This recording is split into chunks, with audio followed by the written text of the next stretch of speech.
Selamat pagi saudara-saudari yang terkasih di dalam Tuhan Yesus Kristus. Selamat berjumpa kembali di dalam renungan pagi hari ini. Sebelum kita membaca dan merenungkan firman Tuhan, marilah kita bersama-sama mempersiapkan hati dan pikiran kita dan memohon tuntunan Roh Kudus. Mari kita berdoa. Ya Tuhan Allah kami, puji dan syukur kami panjatkan kepadamu. Kembali kami akan mengawali hari ini dengan membaca firman Tuhan terlebih dahulu. Kami ingin dikenyangkan ya Tuhan, kami membutuhkan kekuatan daripadamu. Biarlah melalui firman Tuhan yang akan kami baca dan renungkan ini dapat memenuhi kami. Oleh karena itu, kami memohon tuntunan Roh Kudus menyertai dan menolong kami untuk memahami maksud firman-Mu. Terima kasih ya Yesus Tuhan kami. Hanya kepadamu kami bermohon dan bersyukur. Amin. Saudara-saudari yang dikasihi Tuhan, renungan firman Tuhan pada pagi hari ini terambil dari Yohanes pasal 12 ayat 1 sampai 6. Saya akan membacakannya untuk kita. 6 hari sebelum Paskah, Yesus datang ke Betania, tempat tinggal Lazarus yang dibangkitkan Yesus dari antara orang mati. Di situ diadakan perjamuan untuk dia dan Marta melayani. Sedang salah seorang yang turut makan dengan Yesus adalah Lazarus. Maka Maria mengambil setengah kati minyak narwastu murni yang mahal harganya, lalu meminyaki kaki Yesus dan menyekanya dengan rambutnya, dan bau minyak semerbak di seluruh rumah itu. Tetapi Yudas Iskariot, seorang dari murid-murid Yesus yang akan segera menyerahkan dia, berkata, "Mengapa minyak narwastu ini tidak dijual 300 dinar dan uangnya diberikan kepada orang-orang miskin?" Hal itu dikatakannya bukan karena ia memperhatikan nasib orang-orang miskin, melainkan karena ia adalah seorang pencuri. Ia sering mengambil uang yang disimpan dalam kas yang dipegangnya.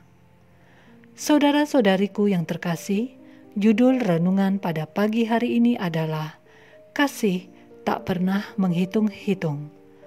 Saudara-saudari yang dikasihi Tuhan, tentu tidak ada kritik yang muncul, malah kita akan senang bila kita mencium wangi semerbak yang memberikan kesegaran dalam ruangan di mana kita berada.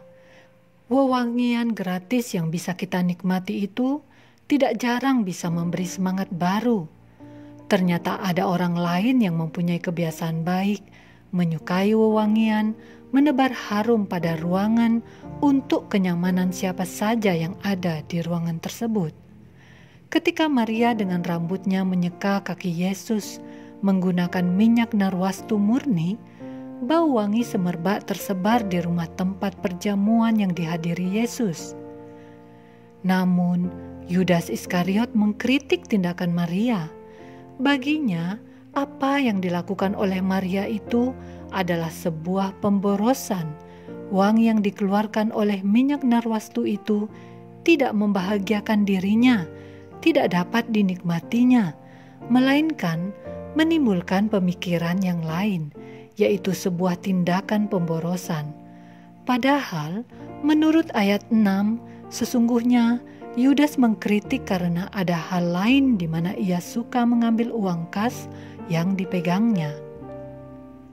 Saudara-saudari yang dikasihi Tuhan, minyak narwastu murni itu adalah minyak yang sangat mahal. Biasanya ditempatkan dalam buli-buli pualam dan hanya dibuka pada hari-hari spesial saja. Artinya, tindakan yang dilakukan Maria karena ia menganggap hari perjamuan itu adalah hari yang spesial yang dihadiri oleh tamu spesial, yaitu Yesus. Hari yang tepat untuk menunjukkan kasih kepada Yesus, menunjukkan pengabdiannya yang tulus kepada Yesus, sehingga dengan murah hati mempersembahkan sesuatu miliknya yang sangat berharga. Sungguh sangat berbeda dengan Yudas yang tidak berbuat apa-apa, tetapi melayangkan kritik jahat yang dibaliknya ada motivasi pribadi yang tersembunyi. Saudara-saudari yang dikasihi Tuhan, Maria menunjukkan kasihnya kepada Yesus sebelum Yesus mati di kayu salib.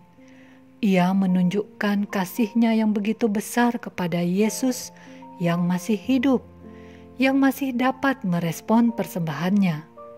Apa yang diberikannya adalah sesuatu yang terbaik, yang termahal yang dimilikinya, tanpa menghitung-hitung.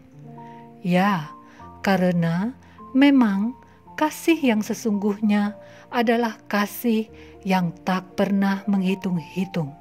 Kasih yang selalu rindu untuk memberikan yang terbaik. Kasih yang selalu merasa kurang memberi saat telah memberi banyak dari apa yang dimiliki. Saudara-saudari yang dikasihi Tuhan, lihatlah di sekeliling kita. Apakah kita sudah benar-benar mengasihi sesama kita? Apakah kita sungguh-sungguh mengasihi orang tua kita, suami atau istri kita, anak-anak kita, gereja kita, sesama kita? Apakah kita yang mengaku mengasihi Yesus, mengasihi gereja, mengasihi orang tua kita, suami atau istri kita, anak-anak kita, saudara kita, tetapi belum sekalipun memberi narwastu murni kepadanya? Atau telah memberi dengan narwastu palsu atau penuh perhitungan? Ingatlah, selagi yang kita akui, kita kasihi masih ada, masih tinggal hidup bersama kita, persembahkanlah narwastu murni itu, agar mereka bisa meresponnya sebelum terlambat. Jangan iri dan hindari celaan kepada orang yang menunjukkan kasih yang sungguh-sungguh, yang kasihnya tidak pernah menghitung-hitung. Demikianlah renungan pada pagi hari ini. Tuhan memberkati. Kita akan menutup renungan dalam doa, tetapi jika saudara ingin didoakan secara khusus, hubungi email kami. Kerinduan kami agar channel ini menjadi berkat bagi banyak orang. Mari kita berdoa. Betapa kami diberkati melalui firman-Mu pagi hari ini ya Bapa Allah kami. Kami disadarkan untuk juga mengasihi-Mu, mengasihi orang-orang terdekat kami, bahkan sesama kami. Kasih yang tulus, yang tidak berhitung, yang tidak berharap balas, yang rindu untuk memberi lebih. Mampukanlah kami untuk melakukannya. Kami memohon ampun bila selama ini kami hidup dengan penuh kepura-puraan di dalam mengasihi. Tolonglah kami, sucikanlah hati kami. Kami serahkan seluruh hidup ini di dalam tangan pengasihan-Mu. Biarlah aktivitas kami hari ini dapat kami jalani dengan rasa syukur dan penuh kasih. Terpujilah nama-Mu selama-lamanya, ya Bapa. Di dalam nama Tuhan Yesus Kristus, kami berdoa. Amin. Saudara-saudari, mulailah harimu, kiranya kasih dan anugerah Tuhan senantiasa melimpah di dalam kehidupanmu. Muliakanlah Tuhan di dalam setiap aktivitasmu, dan jadilah saksi hidup bagi firman-Nya. Roh Kudus menyertai kita semua. Sampai berjumpa kembali di renungan berikutnya. Tuhan Yesus memberkati.